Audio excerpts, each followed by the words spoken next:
Welcome to the Typical Sportsman Podcast. This episode is all about taking care of your trophies in the field and preserving them on the wall. I've got the redneck chemist, Mr. Darrell Gogert, owner of Velvet Antler Technologies. Before you tune out, Velvet Antler Technologies is not just for velvet antlers. They make products for everything related to your trophies, for caring for them in the field, getting them to the taxidermist in the best possible condition they can be in, and helping you keep them clean and pretty and preserved on the wall.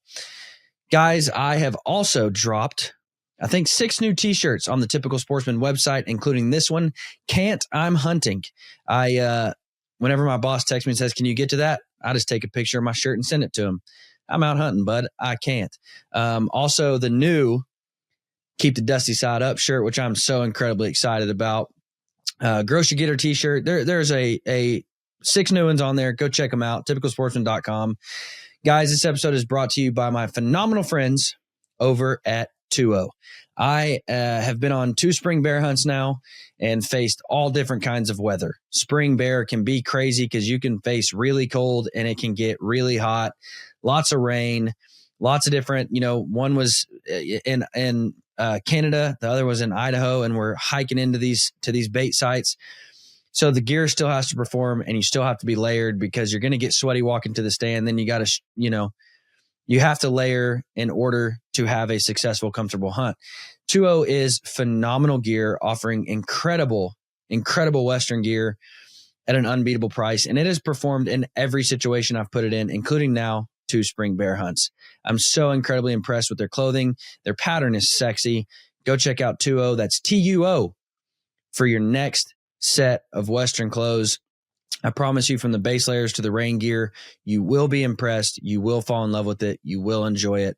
But let's jump in with Darrell Gogert from Velvet Antler Technologies and talk about preserving our trophies. For the true sportsman, it's more than a pastime. It's a way of life. Embrace the lifestyle of hunting, fishing, and the thrill of the wild. Live the life. Be typical.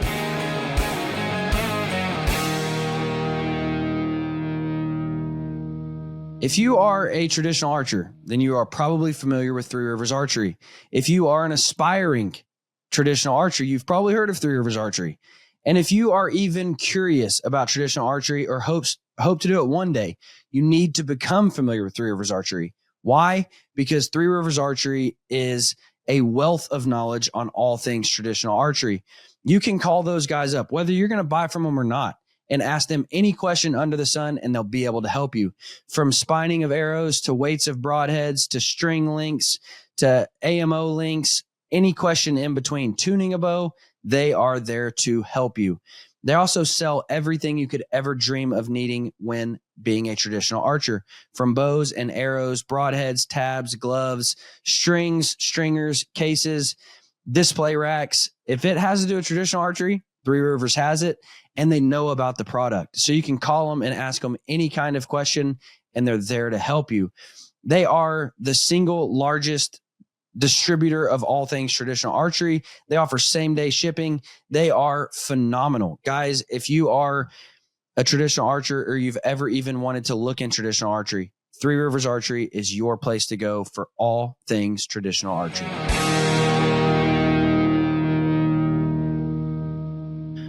All right, Darrell Gogert. Good morning. He did not found the yogurt company, Gogert. My kids would be pumped if you did, but I call you the redneck chemist, man. Because the first time I met you, dude, you went off and I'm like, holy crap, dude, what are you, like a redneck scientist? Like Jiminy Christmas.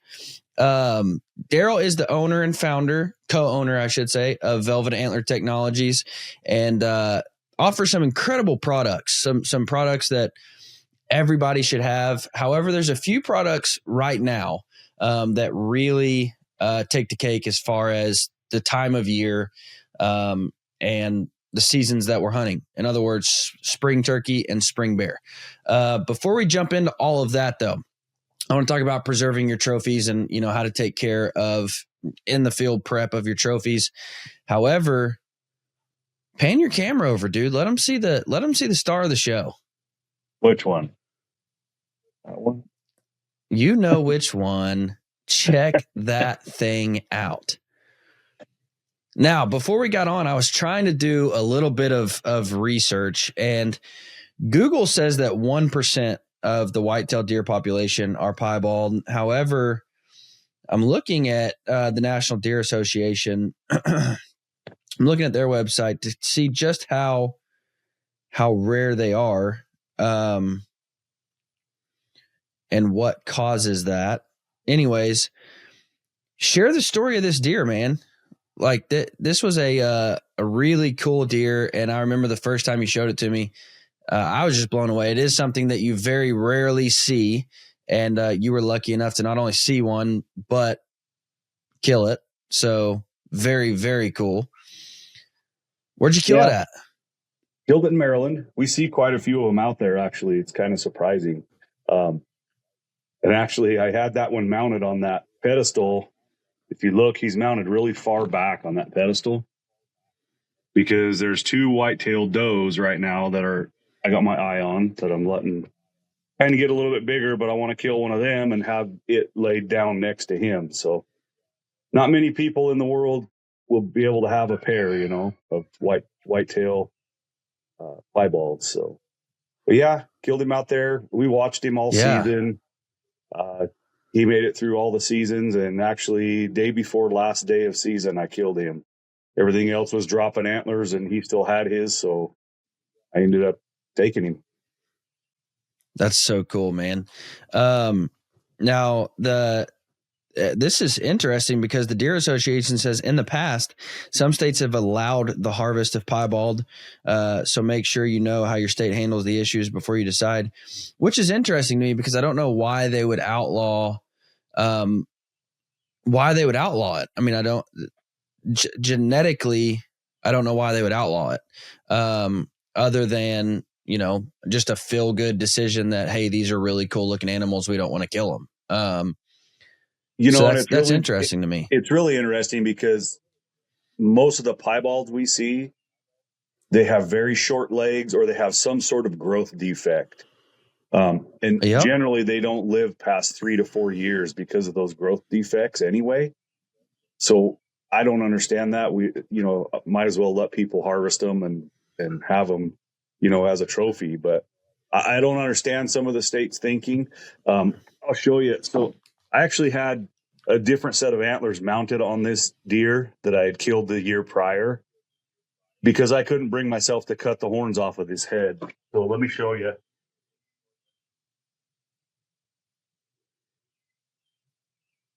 When we're talking growth defects, if you see the nose on that deer, this right here, this with all the meat and everything on it was 13.5 inches in diameter. This had a really fat, short, stubby nose, but I couldn't bring myself to cut the horns off of this to mount on that deer because of that. I'll never see another skull like this ever in my life. So it's funny because, like I say, they all have growth defects, all the piebalds. My buddy killed one out there that his legs were about half the length of a normal white-tailed deer. So they can't really breed very well. Yeah, that's what I was just reading in this article. It says, unfortunately for piebald, this rare genetic condition can sometimes include severe deformities that run deeper than hair color. This is because some of the same genes that code for coat color also code for other physical traits. Crooked legs, hooves, and spines are sometimes part of the visible problems. Piebald deer may have a shortened face and humped nose. Dwarfism can also be part of the condition. Adult piebald deer seen by hunters usually have milder forms of piebald conditions. Deer born with the most extreme piebald deformities live only a few hours or days. For this reason, piebald deer may be born at a higher frequency than they are estimated to occur among adult deer. Interesting. Yeah. So when we see one, we generally, if he looks, I mean, this was he was a fairly mature deer. I think he was probably 4 years old.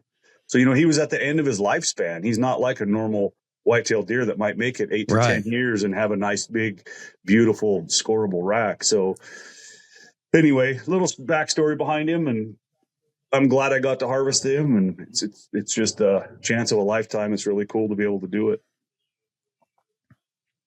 Now, I wonder what the case is. And the reason I bring this up is because in this article, we see a piebald doe, and she had 2 fawns that did not carry the condition. So I wonder how rare that is for a piebald deer to rebreed, and if it does breed, if they're going to carry those traits or not.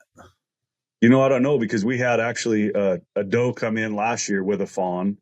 We got her on camera early season, and the fawn was piebald, but it was almost pure white. It had a little brown on its nose, a few brown spots on its legs, and she was pure brown. She had no piebaldism in her at all.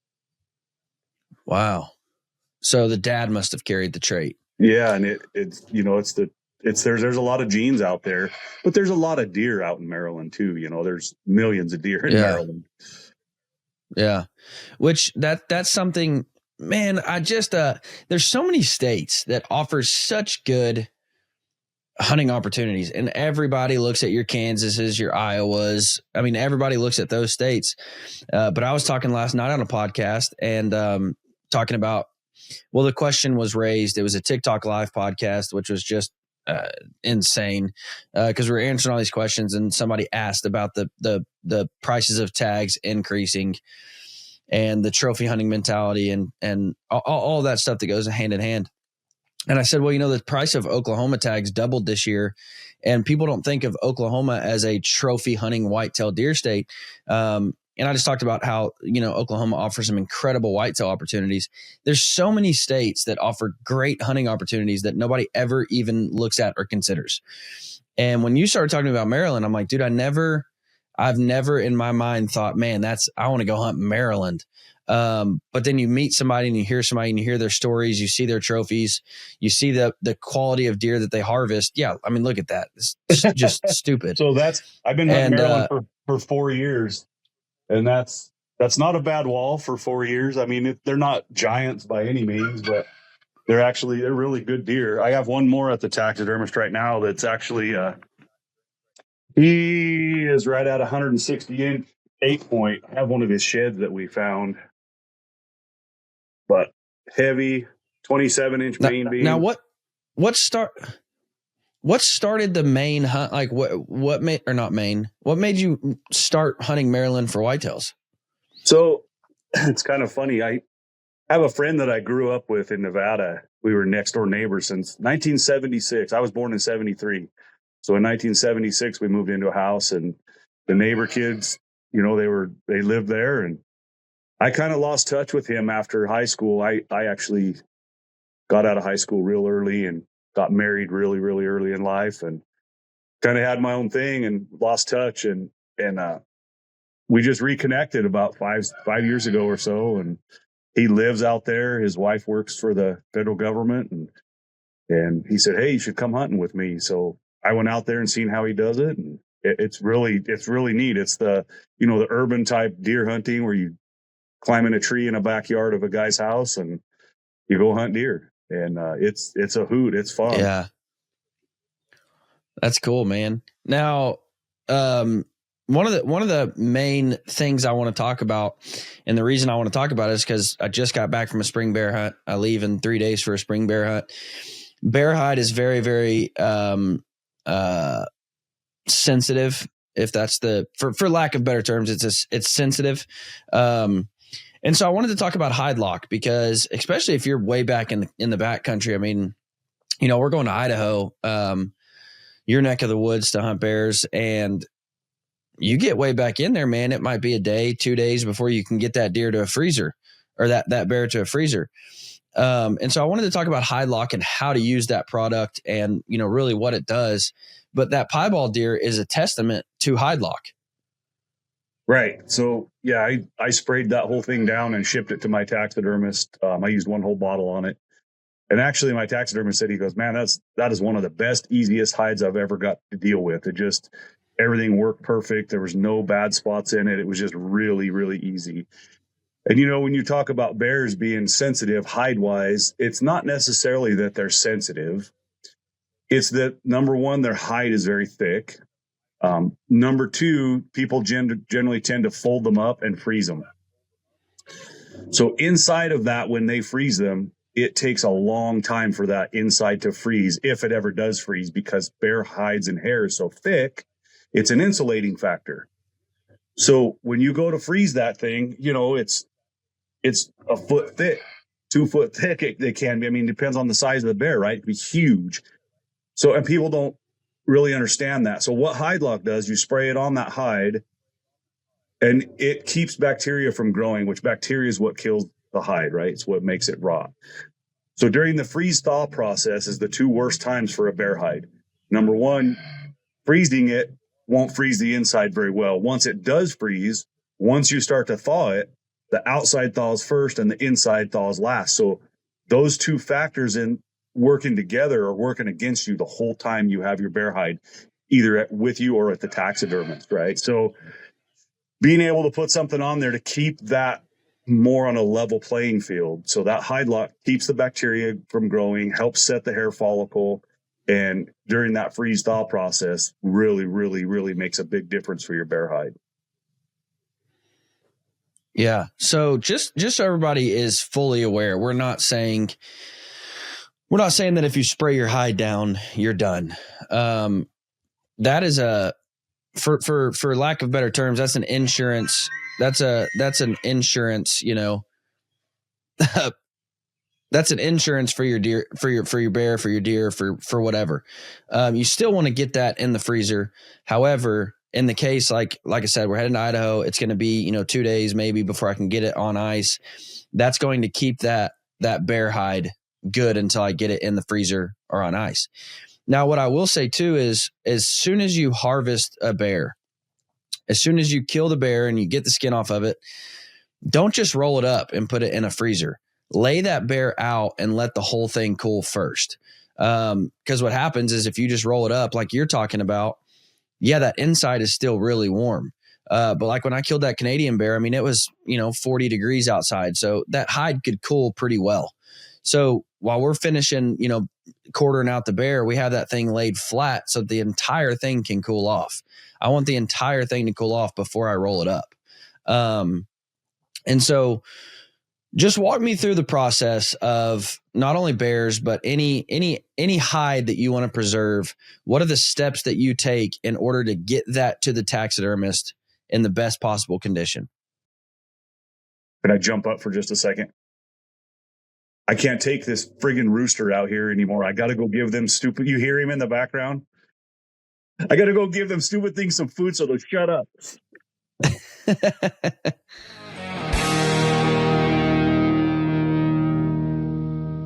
Guys, when it comes to optics, they can make or break your hunt. When you're sitting behind glass for hours trying to pick animals off of a hillside, you can get a lot of strain on your eyes, and it can just be a bad experience. Not too long ago, I was in the market for some new optics. Didn't really know where to start, so I called my boys over at S&S Archery. Now, they sell all the optics, so they really had no need to push me in any way whatsoever, so I knew they would give me just good information. Every single one of them told me to try Kowa. So I bought my first spotting scope from Kowa. It was a 77, and I fell in love with that scope. The glass in that scope is absolutely phenomenal. So I moved on to buy a pair of binoculars, and then I found what is my all-time favorite piece of glass ever from any company, the 55 spotter from Kowa. Now, a lot of companies make super compact, small spotters, but when they get that small, a lot of times they lose quality. And what Kowa has done with the 55 is they have produced an incredibly compact, small, lightweight spotter that still offers really, really good glass. I know guys from all over the world that swear by the 55. Every outfitter I've ever let look through it ended up buying one. It is just phenomenal glass. It's really compact, really small, really light. Guys, go check out Kowa for some of the finest Japanese glass you will ever put your hands on.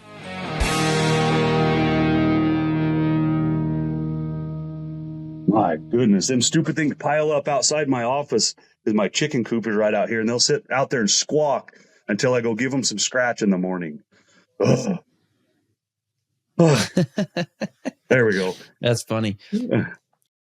So right after you get the hide caped, right, take it all off.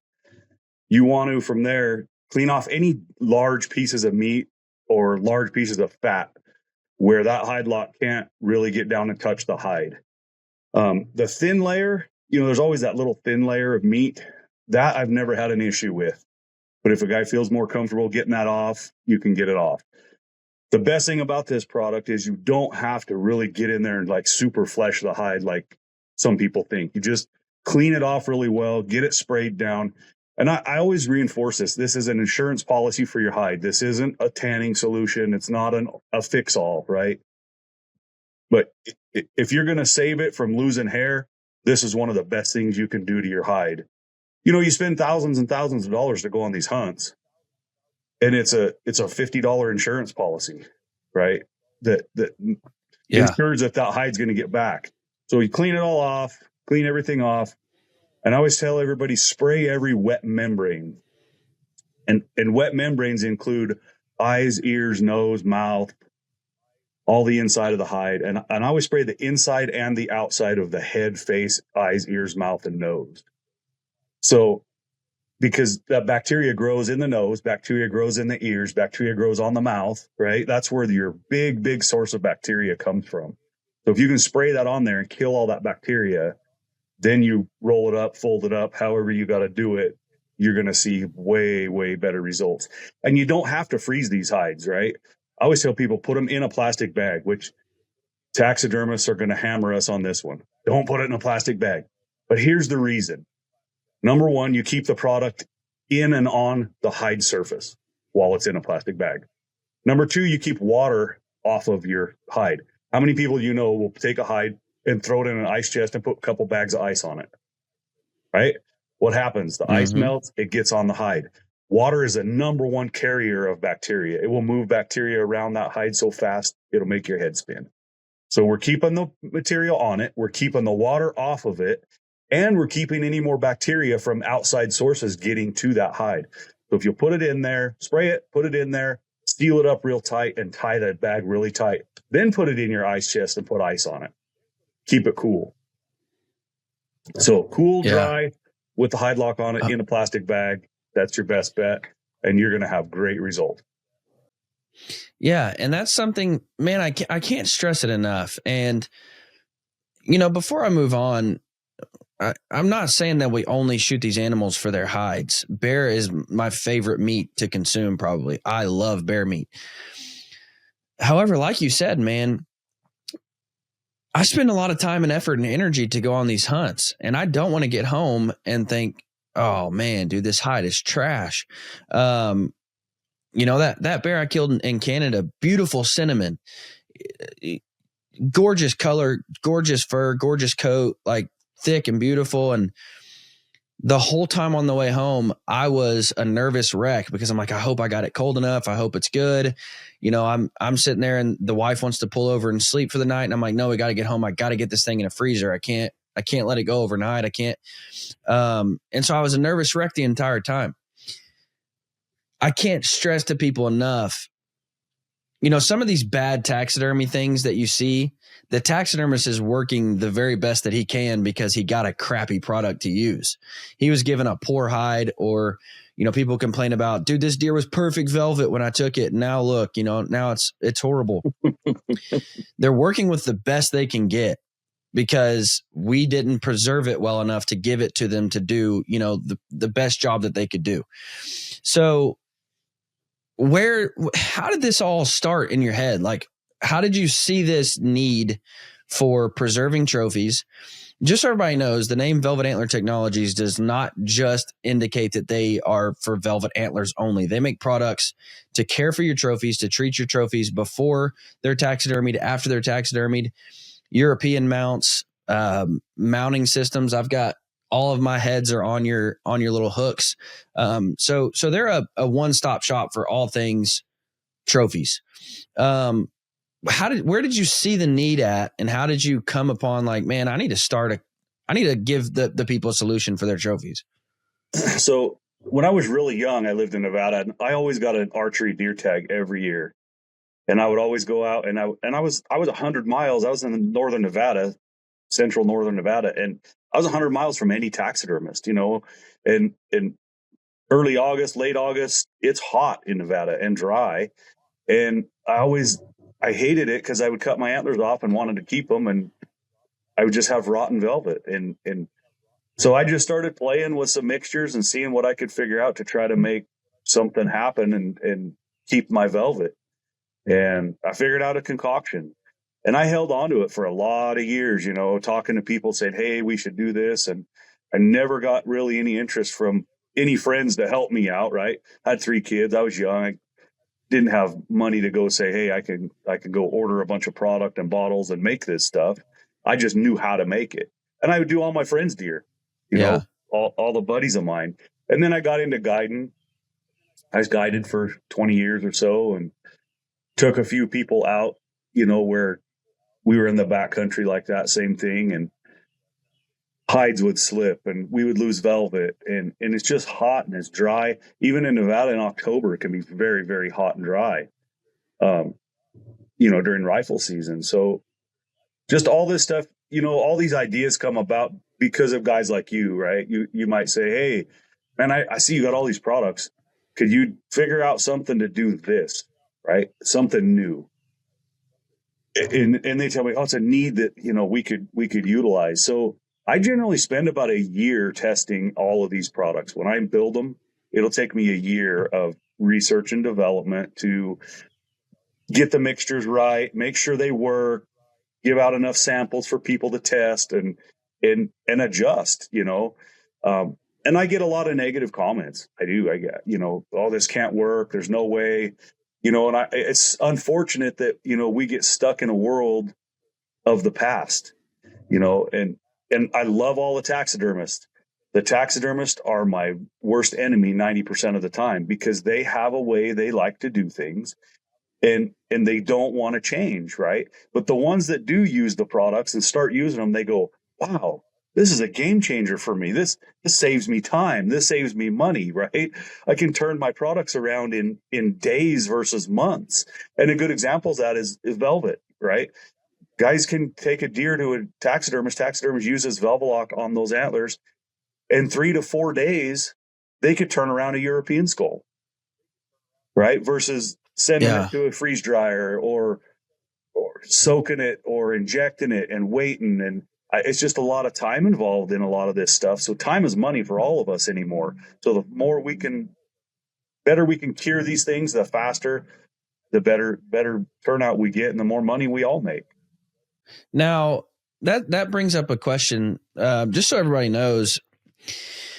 I was a skeptic, just like everybody else. I was a skeptic on the velvet, locking my velvet on. If you've ever been lucky enough to shoot a deer in velvet, that's not the time where you go, I want to try something new. You know what I mean? Like, because you want that deer to be perfect. I mean, this took a lot of time and effort. And I remember, I'm not going to mention any names, but somebody shot just a mega giant deer and they treated it with Velvelock. Well, then they wanted to strip the velvet so they could enter it in Pope and Young, and they couldn't get the velvet off. And this is a name I trust. This is somebody who's seen it, done it. They've been all over the world, and they could not get the velvet off.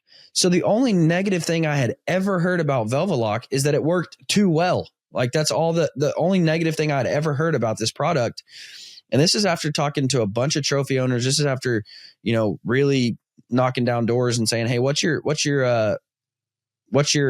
experience with this? And he said, I hate this stuff because I couldn't get the stinking velvet off. And I'm like, well, that's good, isn't it?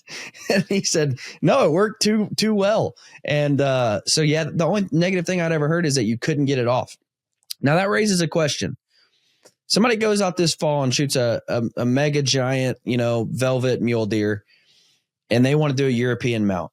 How on earth do you boil a head and do a Euro mount without messing up the velvet? So number one, keep the velvet out of the water. That's the first thing. Yeah, 100%. So I've had guys do that, boil the bottom inch of the velvet off the antler. I always tell people, take the bases, wrap them in clear plastic all the way up to the first fork, and then wrap them again in aluminum foil. Aluminum foil dissipates heat. Don't put the aluminum foil on heavy. Don't put it on tight. You want to kind of loosely wrap it so that it's dissipating the heat and the steam, and the plastic wrap keeps the water off of it that'll generate from the steam. So boil it first, get everything boiled and cleaned off. Pressure wash it, whatever you got to do, right? Get it all cleaned off. After that process is done and you got everything clean, then spray your Velvelock and get your velvet done, because blood will generally run down out of there and run onto the skull. So if it runs onto the skull, it's going to stain the skull.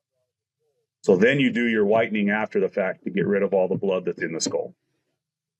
Now, sometimes they're really, really heavy antlered, right? And I tell people, if they're like that, take an 1/8 inch drill bit on the back side of the pedicle where you can't see it and drill in from the skull, right? Let's say right inside of here, and drill up about halfway into the bottom of that antler.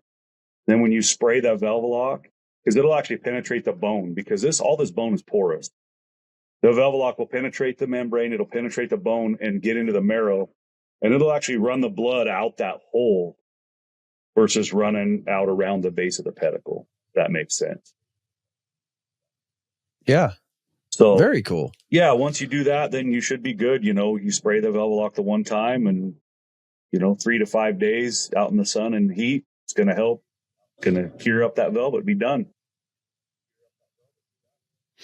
Now, the other product that I want to talk about pertaining to this time of year, and if you've listened to this podcast for more than 10 minutes, I'm not a turkey hunter. I don't enjoy going out shooting birds. Don't really care to shoot birds. I'm what you would call an opportunist turkey hunter. If a buddy calls me and says, "Hey, I want to go shoot some birds. I've got plenty of them. We're going to have fun. Sure, I'll go out with you. But I'm never going to seek out and try to go turkey hunting. And if I do, I'm certainly not going to spend money on taxidermy for those ugly critters. I've never thought, man, look how pretty that bird is. They're just an ugly critter in my opinion. So that leads me to, if I am going to shoot a turkey, I want to spend, $35, $40 on a bottle and be done with my animal, be able to preserve it, be able to keep it without spending a bunch of time, effort, and money on it. So how does your fan lock work? So it's basically the same as the Velvelock. You're going to just, you clean off the tail, clean off as much meat and tissue as you feel you need to take off, and spray that tail once a day for 5 days. I tell people spray the whole tail the first time, just missed it. Because there's little mites that live in those turkeys. They just do. That's why they dust bathe, because they have little bugs on them, right? Mm-hmm. So if you spray the whole tail the first time, just lightly missed it, kills all the bugs, kills all the mites. Spray the base of the tail very heavy. You should be able to get 4 to 5 fans out of each bottle of that product. So spray it once a day for 5 days. I always hang them from a hanger, upside down, just 2 office clips and a hanger, or one of those, the ones that you hang your pants on, right? Have the little clips on them. You hang that tail up, that tail naturally fans out all by itself, just by the tissue that's in that base of that tail. Spray it once a day for 5 days, and that tail will be cured. And I get a lot of guys that say, "Oh, you can't do that." And we get so many negative posts on our Facebook that, this is garbage. There's no way you can do that. I have fans that sit out in my shed that I take to shows with me that are 3 and 4 years old, that are as hard as this table. And I left all the meat tissue, bone, the little Y bone, I left it all in there. And I've never had an issue. And I know numerous people that have done the same thing, thousands, right? We sell 4,000 to 5,000 bottles a year of this product. And I get a few complaints. I mean, Chevy and Ford get complaints, right? Nike gets complaints. Nothing's ever perfect in this world, especially with the taxidermy and the way things are. I can't say we're 100%. I never will say we're 100%.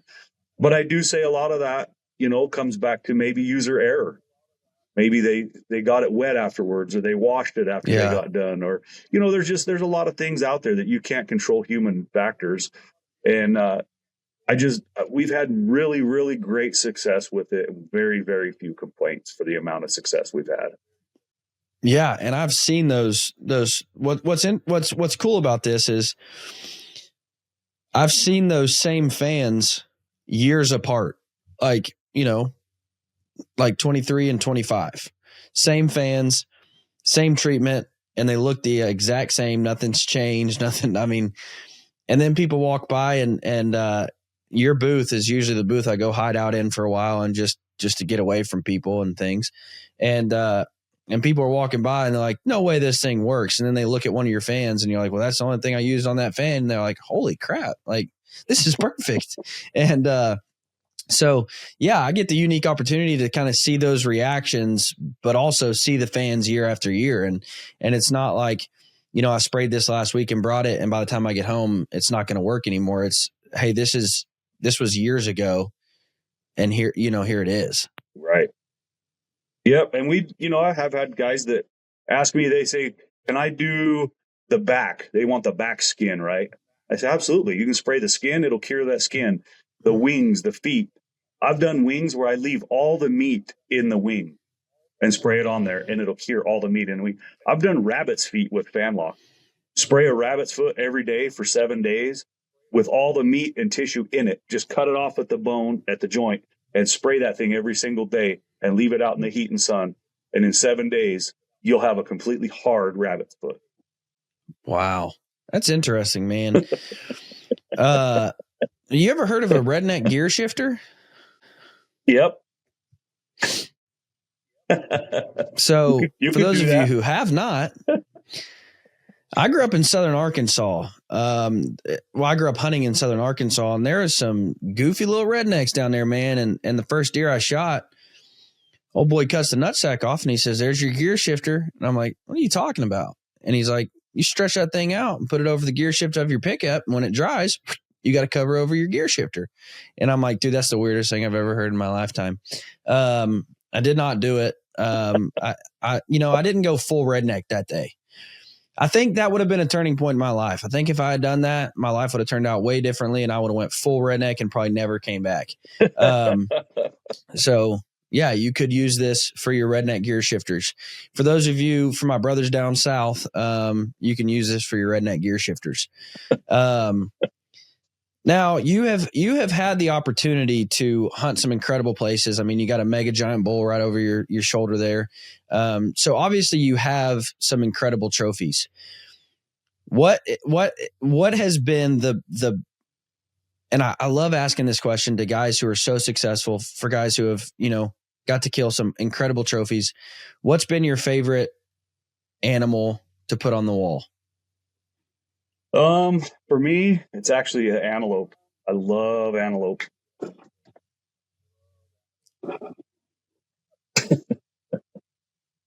Speaking of sensitive hides, that's a sensitive hide.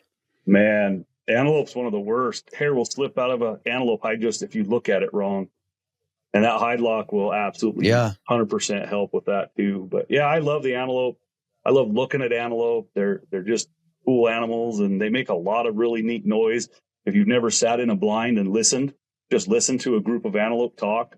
They whistle and chirp and talk to each other. It's just, they're very vocal animals. It's really neat. I love watching antelope. Interesting. I've actually never antelope hunted. I love seeing antelope. Like every time I'm driving, through somewhere and you see a bunch of antelope, I love that. We'll probably see a bunch on our way to Idaho. I just love seeing a whole herd of antelope in the field. I think they are really just really cool animals. And especially if you see one just full dead run and you're like, dude, I'm going 70 and that thing's as fast as my car. Yeah. They're just they really are cool animals. So why in particular was one of those your favorite, your best memory of a trophy? I don't know. I think the one big one, so it's funny, that's where I got my start with PSE. I can tell you a little backstory, but this one right here is kind of a non-typical type antelope, right? He has a lot of real big knobby stuff you just don't generally see on an antelope, right? Non-typical type stuff. I sat in a blind. I had watched this antelope preseason. I knew where he was going. I sat in a 95-degree day. It's 100+ degrees in a blind. And I sat for 3 days waiting for this buck. I actually passed up a buck that was would have probably scored around that 89, 90 mark out in Nevada. I had 92 antelope. Jeez. One day come to water.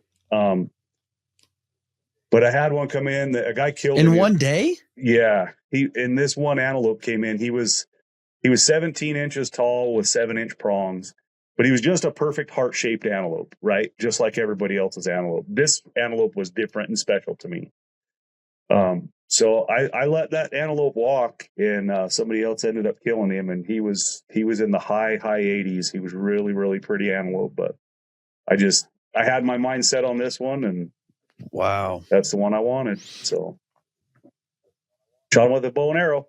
That's cool, man. And actually, it's kind of a funny story. That's awesome, dude. Because one of the guys that shoots archery for PSE was watching me the whole time, and he came and talked to me. And I was actually shooting a Fred Bear at the time. And he asked me, "You ever had any interest in PSE?" And I said, "Oh, I'd love to." So he got me hooked up with PSE, and I let him sit in my blind in the meantime, and he ended up killing a really nice antelope out of that blind as well. So kind of neat story. Meet a lot of neat people out in the industry. That is cool. I'll get you any bow you want. You get me on a stinking giant antelope. That is cool, man. If you could go hunt tomorrow, any animal in the world, money's no object, tags are no object, travel's no object. Like I'm, somebody is funding this entire trip. You can hunt any species anywhere. What would it be? I think for me, it probably would be a caribou. That's Really? always been my bucket list. I'd always want to kill a big velvet caribou. Yeah. Very I don't know cool. if I can do it. I broke my back 4 years ago, and I just can't get around well anymore. And walking's really hard for me. And, I'm fortunate I have what I have. I have a 360-inch bull. I have a 205-inch mule deer, 280-inch antelope, and I need my 170 whitetail. That's my I need my 170 whitetail, and I need my caribou. That's it. I'll be happy. I'll be fulfilled. That's quite the trophy room there, big dog. Now, I like asking this too. If you could only hunt one species for the rest of your life, what would it be? Oh, that'd be a tough one. I would have to say mule deer. Mule deer. I'm really passionate about mule deer. Yeah. Yeah. See, here's what that question is hard for me to answer, because as far as what I enjoy hunting the most, I would say bears. However, if I could only hunt one species the rest of my lifetime, I would have to choose whitetails because of where I live. If I choose bears, I only get to go on 2 hunts a year. If I choose whitetails, I can hunt Kansas, Oklahoma, Nebraska, Arkansas, Texas, all within driving distance. So it would be hard for me to pick anything other than whitetail, because then my hunting opportunities would be so limited. I mean, yeah, I would love to say elk, but I only get to do one elk hunt a year. So I would have to choose whitetail just based off of the fact that I get to hunt them for, 5 months of the year, and I can drive to a whole bunch of different states within driving distance and be hunting whitetails. Is whitetail my favorite hunting? No. But again, it comes down to opportunity for me. Yeah. Have you ever tried fan lock on a pheasant? Yes, I have actually. Oh, I don't have it here. It actually works really well on a pheasant tail. Pheasant tails turn out beautiful with it. Yeah, you just pin them out same way, spray them. They only take a couple days to do, but I did one for a friend of mine. He killed a really, really long-tailed pheasant. I don't know how long that tail was, but it was really long, and he wanted to keep it. He had it in the freezer for a long time, and took it out, thawed it out, sprayed that fan lock on there. It works great. I've done it on. I did a pintail duck. It was just real short pintail this year. I did the duck tail. So any of those duck tails that you have that look cool during the wintertime, you can use it on those. Yeah. That is cool, man. Before we go, one thing that is so interesting to me, and the first time you told me this just blew my mind. The first time you told me this, like, I came home and started looking at trophies and started to get a little bit freaked out. Because you talked about there being bugs inside your trophies. And That's something that had never crossed my mind. That's something I never even considered, never even thought about. And let me just say this, my wife is an absolute clean freak. Like she, well, we won't get into it, but she's a clean freak. And so to hear that, I'm like, no, man, we live in a really clean home. Like that's not, I don't think that's the issue. I don't think that's the case. But you assured me, you're like, if you have trophies, you have bugs in your trophies. And how did you come to that, or who came to that? How'd you discover that?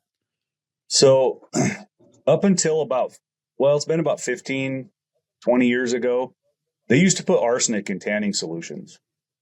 And that's what almost all tanning solutions had, arsenic in them. Well, they outlawed the use of arsenic in tanning solutions. So now these last 10, 15 years, everybody that's had taxidermy done is starting to see this great, big, huge uptick in bug populations in their mounts because of that arsenic's not there anymore. And it never was an issue before. I have guys go, oh, I got a mount that's 30 years old and I've never had an issue. Well, you're never going to have an issue, right? Because of that being the reason, because they used to put arsenic in tanning solutions. So my dog just came in here. Watch out. Go on. Big dummy. My dog just burrowed through the door. But yeah, it used to be a really, really big, used to not be a big problem. I mean, I have a deer on my wall right now that the neighbor gave me. It's a 217-inch mule deer. It was done back in the late 70s. And you'll never have an issue with that hide. But all the newer stuff that you do, those tanning solutions have no bug repellent in them. And I have guys say, oh, I put bug repellent in my glue. I do this, I do that. It doesn't matter. That bug repellent in the glue is only going to last so long. And then you can have problems. I mean, I know people, Melissa Bachman lost a complete mule deer, a full body mount mule deer to bugs. And if you don't think she uses a good taxidermist, you're crazy. Oh my gosh. Right? I mean, I know people that have lost whole bears, ox, any animal that has any keratin, those bugs live on keratin, and that's spiders. Spiders get there and chew on the hair follicles. So if you can spray something on there once every 6 months, that will help you keep bugs away. And here again, nothing's perfect, right?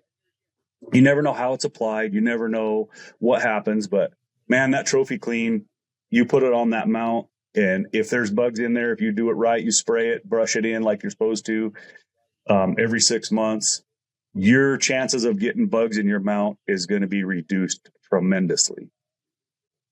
So you spray it and then like comb it in, brush it in. What do you like a horse brush or what? Each one of the kits comes with a brush like this. So the metal pin brush that penetrates through the hair, and it actually carries the product because it'll get on these pins after you spray it. It'll carry the product down to the hide surface because that's where the bugs live, in the hide surface.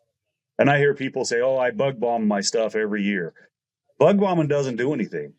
If you don't think that a bug can hide on that thick elk hide up there inside the hair, a bug bomb's never going to touch that thing inside the hair of that elk. I can promise you. There's bugs that are going to live in there. There's larvae that are alive in there. That if they're in there and if you brush that in, it carries it to the hide surface, it penetrates the hide, and it helps keep the bugs away. Very cool, man. Guys, I would highly encourage you. If you've ever heard of Velvet Antler Technologies and you think to yourself, well, I never kill velvet animals, it's not for me. Velvet Antler Technologies, here's what I'm going to say about them is they care about your trophies. They care about the preserving and the long-term health of your trophies. They care about helping you get them to your taxidermist in the best condition possible, and they care about helping you preserve them while they're on your wall. So again, they've got Bone Bright, they've got Blood Be Gone. What's your blood one called? It's Stain Scrub. Stain Scrub. I think it should be called Blood Be Gone. That's a marketing fail on your part. I'm just kidding.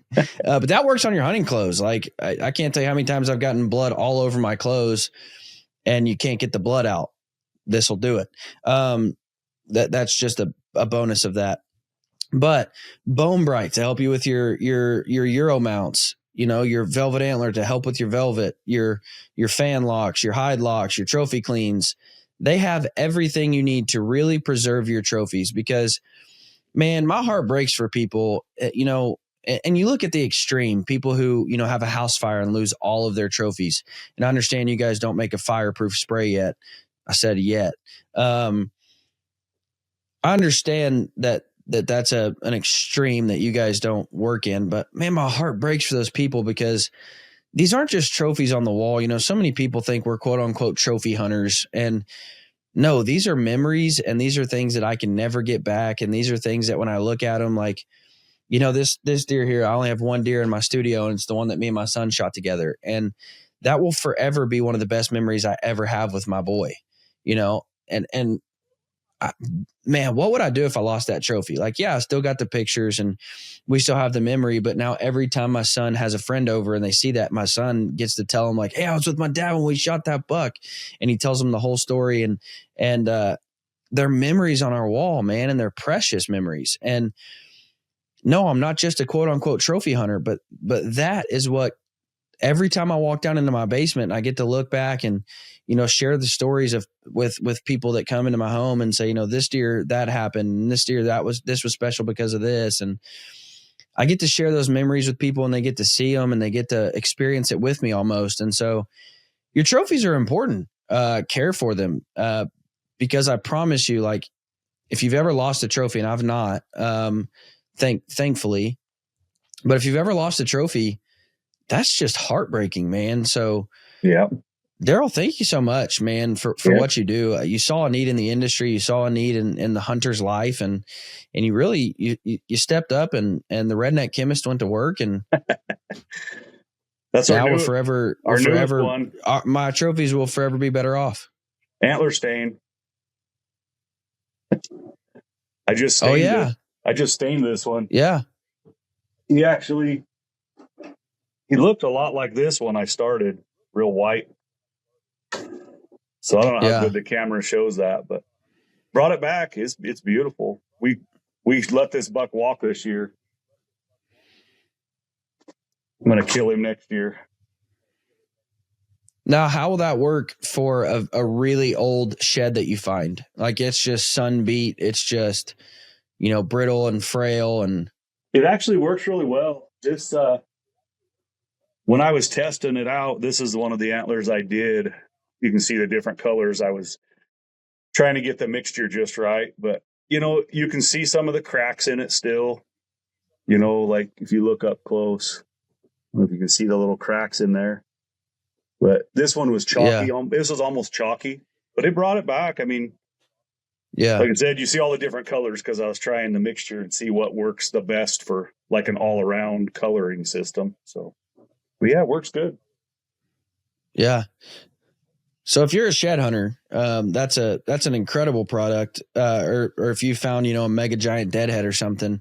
Now, I do understand that some people want to keep that the exact way they found it, which is cool too. But for those of you who want to make them look like, maybe when the deer was on the hoof, when it was healthy, when it was colored, it's a phenomenal product as well. Darrell, man, I can't thank you enough, dude. I'm excited. Velvet Antler Technologies. I'm going to start working with them pretty deeply. And here's why. The companies I choose to work with, for those of you who listen to this podcast, I'm very careful about who I work with. I don't just work with anybody and everybody, but one of my favorite things in this industry is someone who saw a need, someone who saw something that was missing. I'm not just talking about somebody who made another arrow or made another bow or made another, but they saw an area where hunters needed help and they stepped up and helped. And that, in my opinion, is what the redneck chemist Darrell Gogert did. So I'm excited to work with you guys, man. I'm excited to do some testing. I'm going to take some hide lock on this bear hunt, spray down both these bear hides, and really put them to work and put them to the test. But yeah, man, thank you so much for coming on. Thank you for what you do, guys. I would highly encourage you. They're in Shields.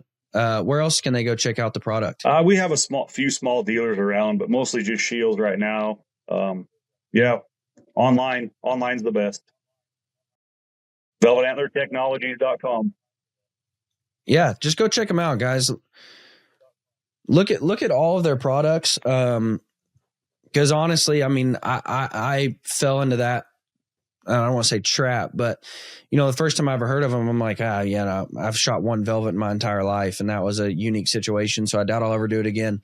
But then you realize how many products they make for everyone, and you realize that they're your one-stop shop for taking care of your trophies. So go check out Velvet Antler Technologies. Darrell, thank you so much for coming on, man. I know you've got a fishing trip you got to get to, so I appreciate you taking some time and doing a podcast. And maybe one day you'll come up with a spray where you just pull the fish out of the water, spray it down, and hang it on your wall. I'm just kidding.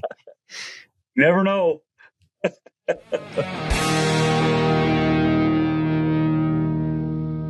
I have spent a lot of time in tree stands. I spent a lot of time hanging tree stands. I spent a lot of money buying tree stands. And I know the new rave is the super lightweight, really expensive tree stands. But I just can't get behind that. If you're really wanting to deck out a farm and you need a whole bunch of tree stands, that's just not feasible for a lot of guys. And here's what I found. I have found that if it says Muddy, it's a name you can trust. From the tree stands, whether it be a hang-on, a lock-on, a climber, or a ladder stand, if it says Muddy, it's going to be a really good tree stand without breaking the bank. And I can get 4 or 5 hang-ons for the price of one of those super lightweights. Now, I know the benefit of those super lightweight portable tree stands. You can move it with you and hang it as you go. But if I just buy 4 or 5 of those really good stands for Muddy, I can have them set up where I want and just go to those stands, and they're already hung up. Guys, from the trail cameras to the blinds to the tree stands, Muddy is simply a name you can trust.